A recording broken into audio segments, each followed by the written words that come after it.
ইতিমধ্যে আরজি করের তরুণী চিকিৎসক ধর্ষণ ও খুনের মামলায় এখনও পর্যন্ত একমাত্র অভিযুক্ত সিভিক ভলান্টিয়ার সঞ্জয় রায়ের বিরুদ্ধে চার্জশিট গঠন হওয়ায় শিয়ালদা আদালতে গত 2 সপ্তাহ ধরে চলছে তার শুনানি প্রক্রিয়া। দেশের সর্বোচ্চ আদালত সুপ্রিম কোর্টের তত্ত্বাবধানে চলছে এই শুনানি প্রক্রিয়া। আর এবার অবশেষে আরজি কর হাসপাতালের তরুণী চিকিৎসকের ধর্ষণ ও খুনের মামলার সাথে সাথে আরজি কর মেডিকেল কলেজে আর্থিক দুর্নীতির মামলায়ও চার্জশিট জমা দিল কেন্দ্রীয় তদন্তকারী সংস্থা সিবিআই। সূত্রের খবর, গত শুক্রবার আলিপুর আদালতে 100 পাতারও বেশি চার্জশিট জমা দিলেন তদন্তকারীরা। সঙ্গে 1000 পাতার নথিও জমা করেছেন তারা। সিবিআইয়ের চার্জশিটে নাম রয়েছে আরজি করের প্রাক্তন অধ্যক্ষ সন্দীপ ঘোষেরও। এছাড়াও এই মামলায় গ্রেপ্তার হওয়া আরও 4 জনেরও নাম রয়েছে এই চার্জশিটে। অভিযুক্তদের ভারতীয় দণ্ডবিধির 409, 420, 468, 471 ধারায় মামলা রুজু করা হয়েছে। এছাড়াও দুর্নীতি দমন আইনের বিভিন্ন ধারা যুক্ত করা হয়েছে এই 5 জনের বিরুদ্ধে। আরজি কর মেডিকেল কলেজ এবং হাসপাতালের আর্থিক দুর্নীতির মামলায় প্রথম গ্রেপ্তার হয়েছিলেন সন্দীপ ঘোষ। টানা কয়েকদিন সিবিআই দপ্তরে জিজ্ঞাসাবাদ করার পর তাকে গ্রেপ্তার করা হয়েছিল। পরে এই মামলার সূত্র ধরেই বিপ্লব সিংহ, আফসার আলী এবং সুমন হাজরাকেও গ্রেপ্তার করেছিলেন তদন্তকারীরা। এই মামলায় শেষ গ্রেপ্তার হয়েছিলেন আশিস পাণ্ডে। তৃণমূলের এই ছাত্রনেতা সন্দীপ ঘোষের ঘনিষ্ঠ বলেই পরিচিত।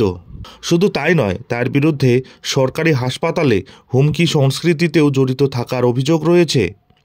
গত 9ই আগস্ট আরজি কর হাসপাতালের জরুরি বিভাগের 4 তলার সেমিনার হল থেকে এক চিকিৎসকের দেহ উদ্ধার হয়েছিল। তাকে ধর্ষণ এবং খুনের অভিযোগ উঠেছে। সেই ঘটনায় মূল অভিযুক্ত হিসেবে এক সিভিক ভলান্টিয়ারকে গ্রেপ্তার করেছিল পুলিশ। পরে তাকে নিজেদের হেফাজতে নেয় সিবিআই। এছাড়াও এই মামলাতে প্রমাণ লোপাটের অভিযোগে সন্দীপ ঘোষ এবং টালা থানার প্রাক্তন ওসি অভিজিৎ মণ্ডলকেও গ্রেপ্তার করেছিল কেন্দ্রীয় তদন্তকারী সংস্থা।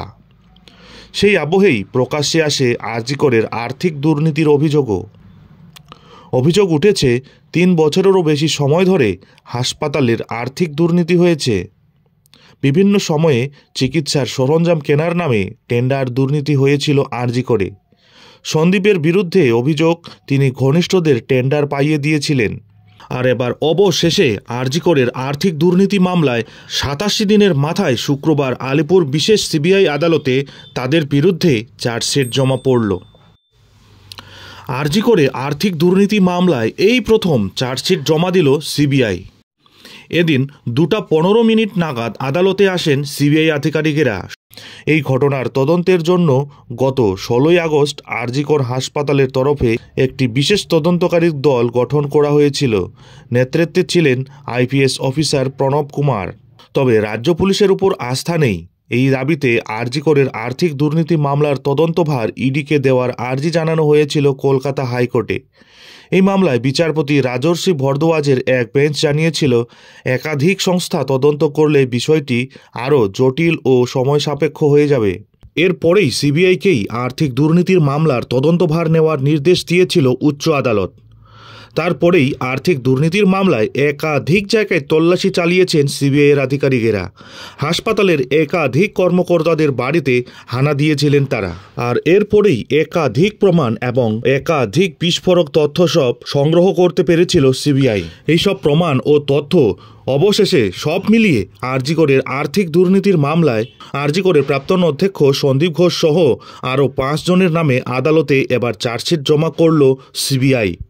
তবে খবর পাওয়া যাচ্ছে যে আরজি করে আর্থিক দুর্নীতির মামলায় মেন অভিযুক্ত সন্দীপ ঘোষ নিজের প্রভাব খাটিয়ে কিভাবে অবৈধভাবে এইসব একাধিক টেন্ডার তার ঘনিষ্ঠদের পাইয়ে দিতেন তার উল্লেখ রয়েছে সেই চার্জশিটে। তার সাথে সাথে সন্দীপের ঘনিষ্ঠ অভিযুক্তরা কিভাবে তাদের সম্পত্তি এত কম সময়ে এত বিপুল হারে বৃদ্ধি করেছিল সেটাও কিন্তু তুলে ধরা হয়েছে সেই চার্জশিটে।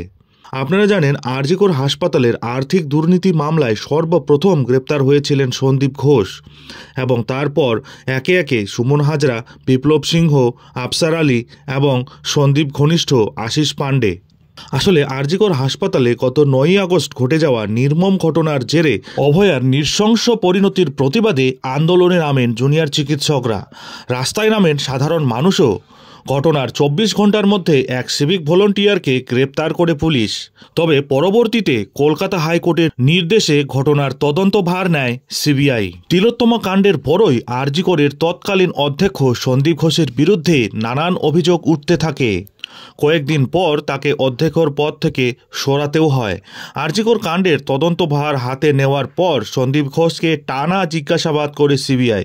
তারপর গত 2রা সেপ্টেম্বর আরজিকরের আর্থিক দুর্নীতির মামলায় তাকে গ্রেপ্তার করা হয়। তার কয়েকদিন পরই তিলোত্তমা কাণ্ডে প্রমাণ লোপাটের অভিযোগেও গ্রেপ্তার করা হয় তাকে। পরবর্তীতে সিবিআইয়ের তদন্তের পর অবশেষে শুক্রবার আদালতে এই মামলার প্রথম চার্জশিট জমা করে সিবিআই। তবে এই চার্জশিট পেশ করেও কিন্তু কোনো লাভ হলো না। অবশেষে সিবিআইয়ের পেশ করা সেই চার্জশিট কিন্তু রিজেক্ট করে দেওয়া হলো আদালতের পক্ষ থেকে। এবার সিবিআই কী পদক্ষেপ নেয় সেটাই হচ্ছে দেখার, কারণ সিবিআই এ ব্যাপারে রাজ্য সরকারের কাছে অনুমতি নিতে গেলে তা কিছুটা হলেও সময় সাপেক্ষ। পরবর্তীতে রাজ্য সরকার এ ব্যাপারে কী অনুমতি দেয় এবং আদালত এ ব্যাপারে কী নির্দেশ দেয় সেদিকেই থাকবে নজর। যাই হোক, এখন এখানেই শেষ করছি। এই ধরনের পরবর্তী আরজিকর সংক্রান্ত সব ধরনের ছোট বড় আপডেট ঠিক সময় মতো পেতে অবশ্যই চ্যানেলটিকে সাবস্ক্রাইব করে বেল আইকনটি বাজিয়ে অল নোটিফিকেশন অন করে দিন।